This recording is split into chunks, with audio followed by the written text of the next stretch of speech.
Hello everyone, I'm Domoney and welcome back to the Shadowgraph show. Today we're going to talk about a film project that we did earlier this year in Damascus, Syria. We went there to produce an independent film on the memory and subconscious of one of the largest Palestinian diaspora camps that sits 8 kilometers south from the center of Damascus. This project is a continuation of a documentary series we have been producing, which uses dreams and memory as a film language to understand politics, resistance, and history through unseen perspectives. Now, here on this channel, we like to give you transparency about everything so that you can learn all the filmmaking tips possible. And if you are an independent storyteller, someone who's looking to make films with minimal budget, this channel is for you. How we were able to go to Damascus in Syria is that we did a collaboration with the Real News Network, which is a news channel based in America that has super good politics. They've supported the Shadowgraph channel, and by doing commissions for them, it allows us to go on these trips. So whilst on the job with this news channel, I would also film in my spare time to make independent Shadowgraph films that go on this YouTube channel. I'm going to give you raw feelings of how it was to enter the camp with my video camera, and I'm going to talk about the creative challenges that me and my small team faced. We were 3 people, so that was myself, a lovely Syrian Palestinian man called Yusuf, and a Lebanese dude who spoke English, who was kind of working as a translator between all of us. The car with our driver and fixer crossed over from Lebanon and we entered into Syria. There were many burnt out checkpoints from the recently fallen regime of Bashar al-Assad, crumpled up tanks laid across the road, and a vast desert was surrounding my peripheral vision. It was a beautiful and unknown landscape, but when I saw the massive ancient city of Damascus appear in front of me, it was way different to what I had imagined in my head. It was beautiful, huge, sprawling city that spread out across the desert. I had no idea that it was that big. Slowly, the desert became more built up with urban structures, and by the time I had started to take in all of the amazing views, I was suddenly inside the depths of the city. There were big bridges that were looking over the main roads, like the arteries that were entering into Damascus, and HTS fighters, the new kind of governing rebel forces of Syria, were lined across the bridges in balaclavas with guns, looking down at all the cars traveling in. There was a feeling of kind of unknown excitement of what the trip was going to hold for this as a filmmaking project. I got to my hotel and I met with the 2 fixers that I was working with. We sat in the courtyard and introduced ourselves to each other and started talking the nuts and bolts of the project. Very quickly, I was made to feel like I had so much to learn because these guys were dropping the names of Palestinian writers and academics, famous revolutionaries and poets that I'd actually never heard of. It was a massive reminder that when you go into these situations, sometimes you know nothing. And as a filmmaker, you should embrace this fact that you have so much to learn. And if you can let go of your ego and just kind of make note of names in your mind to read about when you get home, you will make the process for yourself a very character building experience. Okay, so the next day we started to film inside the camp. So how was Yarmouk in reality compared to how I imagined it before? It was completely different. This place was massive. I had no idea of the sheer size of it. We gathered outside the gates before we started filming. We had to get permission off one HTS fighter guy, and once he saw my documents that said I had permission to film in Damascus, he let us go through.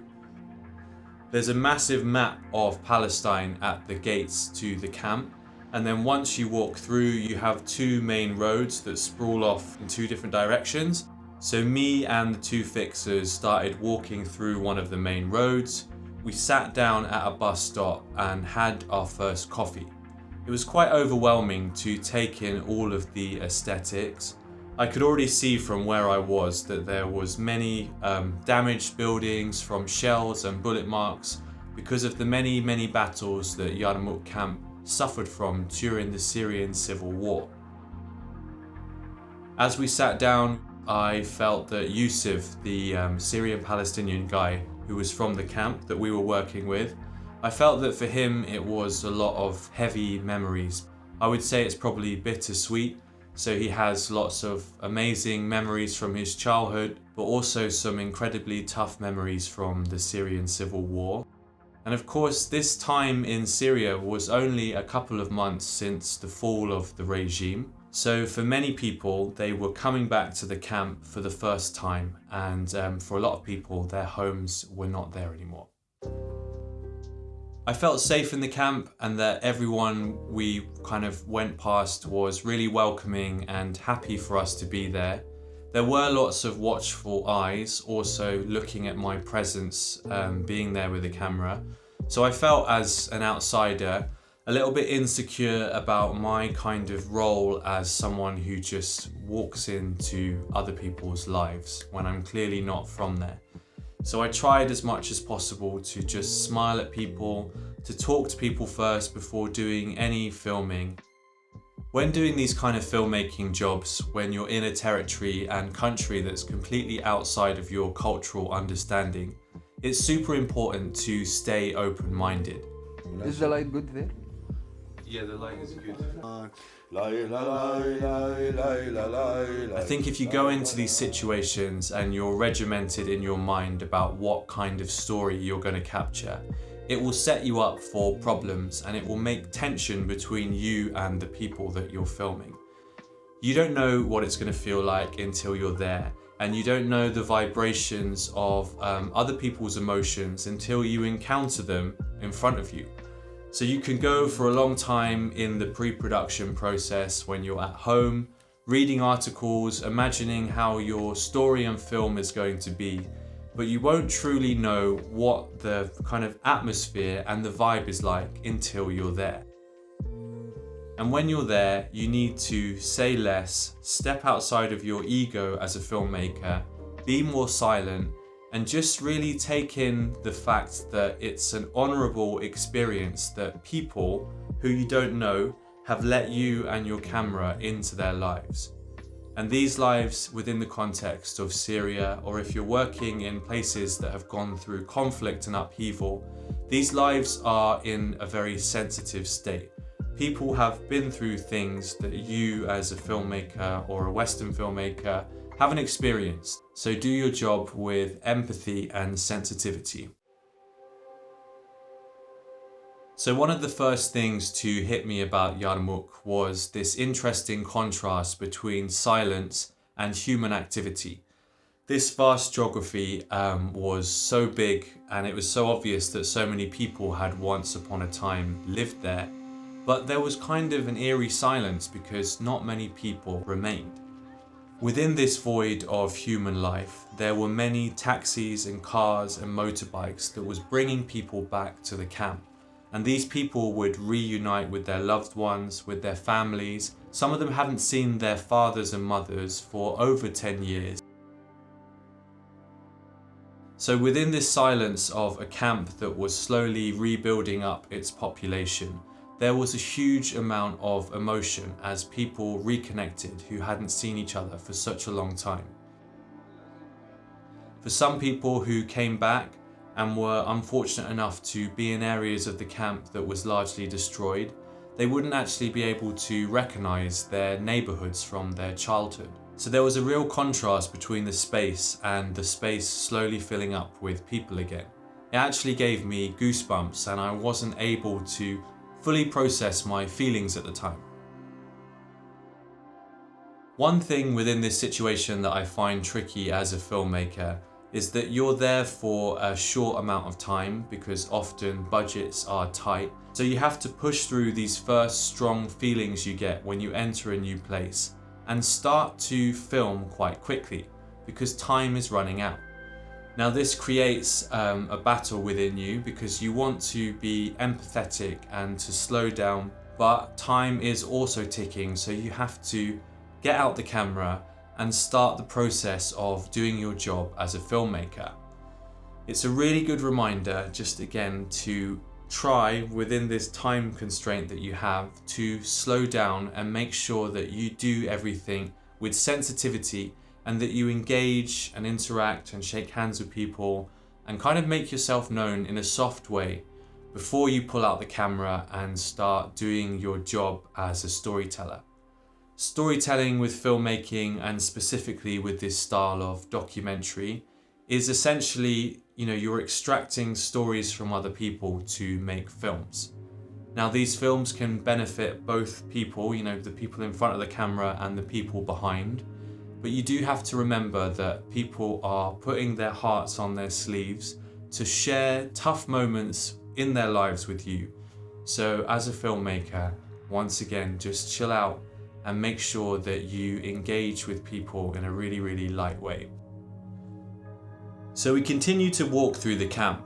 One of the first interviews we got was of a man who was standing outside of like an abandoned building for the authorities in the camp, and he was in an old leather jacket that was full of character in itself.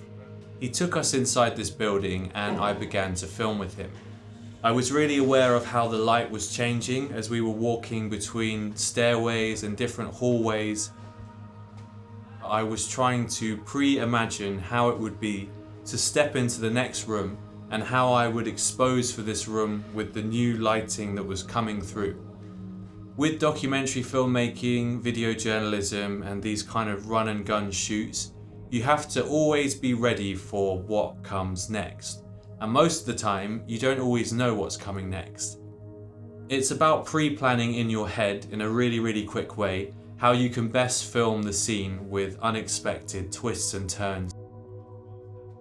When filming this guy, I was trying to be behind his shoulder so that we got his perspective as we were walking around the building. I was looking for those moments of silence in between while he was stopping and looking at different details within this building. And as a camera person, I was just trying to slow down my movements and gave myself good footage so that when I came to cutting this film in the edit, I had lots of options of what to use. This man took us into a massive room that was full of dusty, like project folders full of papers. I had no idea what was on these papers, but my imagination was thinking that they were files with information about people in the camp. There was also a prison cell within this building that was used once upon a time to detain people.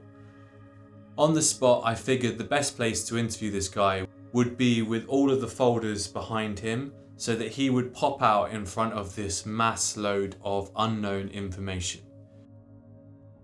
The books, dust, and shelves in this old building told me in my imagination about a past way in which the authority was run in this camp, and how now, within the new context of Syria that is ruled by new people under a newfound kind of feeling of freedom, that building and those shelves and those papers are all memories of things and a system from the past. I tried as best as I could to get this feeling across in the way that I was filming this man in this location. He then took us up the stairs and we went onto the roof. On the roof there were loads of sniper shells and bullet casings. There was a great 360-degree view of the camp, and it was the first time that I started to get an idea of how vast and massive this place was. I still actually couldn't see the edges of the camp. It wasn't clear where the camp ended. It was just suburb after suburb after suburb, row after row after row of buildings. I want to end this episode there. We are going to continue this as a mini Shadowgraph series, and we will be back with another episode that goes into more stories that happened whilst we were filming in Yarmouk. Also, stay tuned on the channel with our collaborators, The Real News Network, as we release the actual film from the camp. This is a film that I'm cutting at the moment, and I am very, very moved by the footage. Thanks for tuning in, and see you for the next Shadowgraph episode.